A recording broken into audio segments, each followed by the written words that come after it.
We are in the midst of a very challenging time in our world, in our countries, in our businesses. This is an unprecedented reality.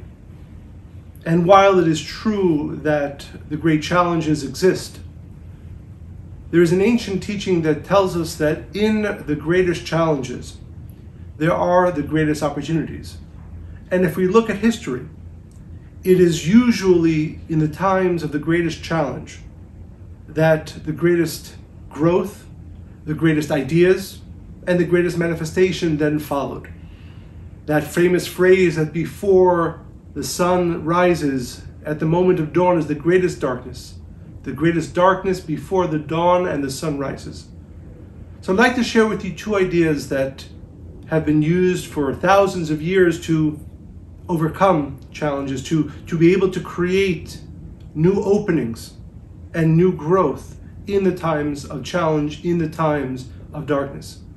The first is the idea of consciousness. We all know that what we do is important, that what we do and even what we say has great impact on what we bring into this world and what we are able to manifest. But one of the aspects of our lives that we do not give enough importance to is our thoughts, our consciousness. The truth is that it is one of the most important indicators, one of the most important ways by which we can either make sure that we are going to grow or if we are going to recede. Consciousness.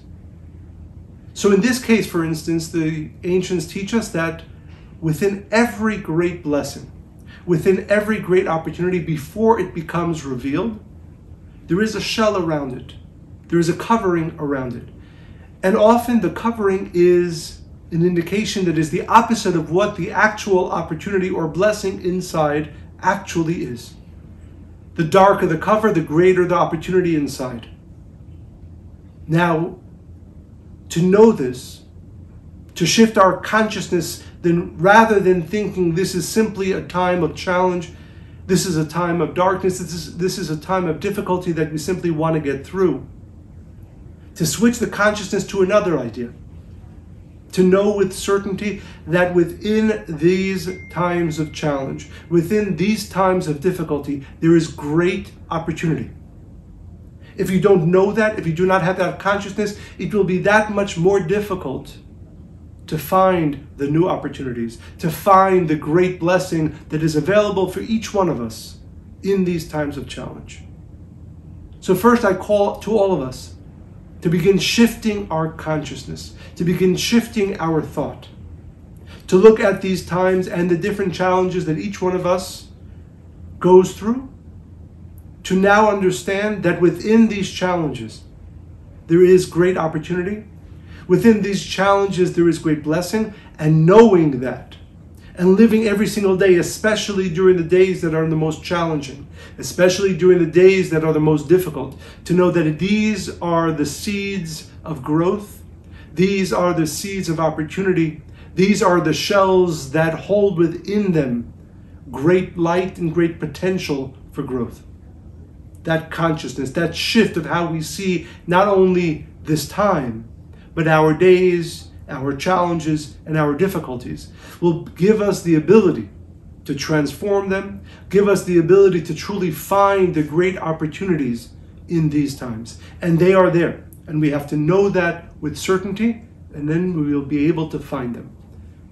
So first I call upon all of us to a shift of consciousness of how we view these times, how we view the challenges that we face, knowing that they are not simply difficulties that need to be gone through and forgotten and left behind, but rather knowing that there is great opportunity in them, that they are simply the shell that covers great blessings for each of us.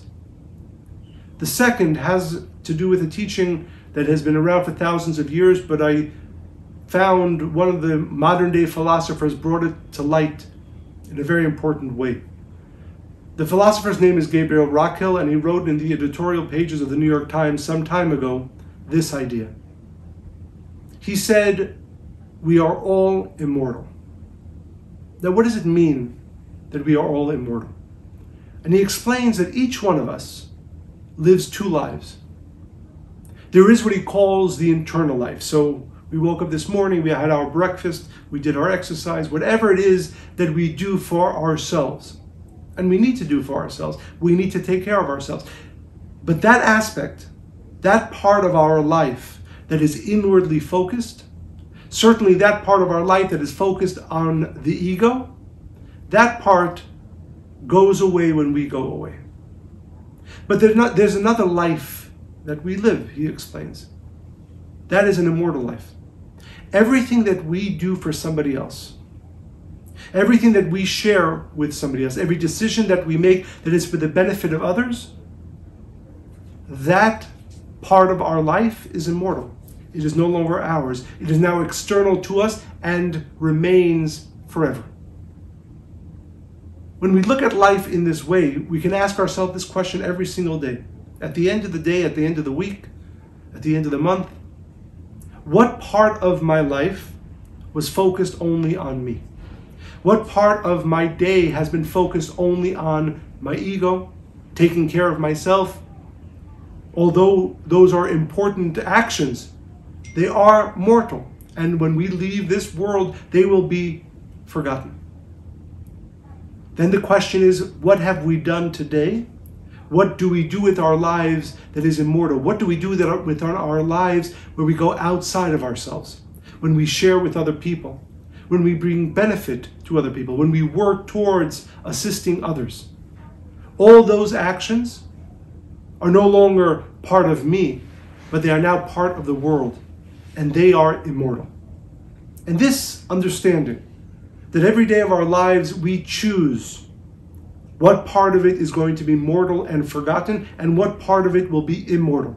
What part of my life is focused on myself and my ego, and what part of my day is focused on others, on benefiting others, in giving towards others. That part of my life will remain immortal forever.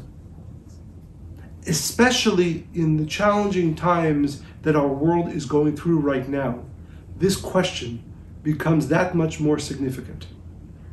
Because the way to transform challenges to opportunities, the way to be able to be blessed with finding the right solutions and the right new ways to create and to manifest and to do, they will be found by those who are living their lives more focused on the others than they are on themselves.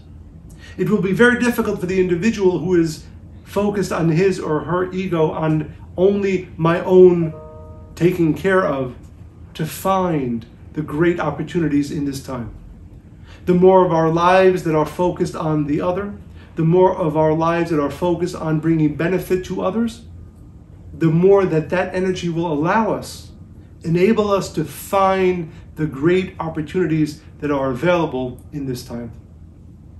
So I leave you with these two thoughts. This is a time of challenge and difficulty. It is also a time of great opportunity. How can each one of us make sure that we have the ability to see the opportunity? First, consciousness. To know that how I think about myself, about my business, about what I do is maybe the most important part of it. Do I have a clarity that this time is a time of opportunity for me, that there is great opportunity in the shell of the darkness and challenge of our time? And second, how can I make sure that I will be able to see the opportunity? How can I make sure that I will be able to be one of those who from this time grows rather than wanes? Ask yourself this question. Am I living more of my life that is immortal? Am I living more of my life that is for doing for others rather than simply taking for myself? Because that individual, those of us who are making that choice every day, will be able to find the great opportunity and blessings and ability to grow in ways that were not even possible before from this time. So I bless all of us to take in these two ideas and to truly be able to find the great opportunities in this time. There will be those of us who will look back at this time and realize that we were able not only to survive, but that we were able to use this inflection point in human history as a way to create something that has never been created before, as a way to grow in ways that we have never grown before. Thank you.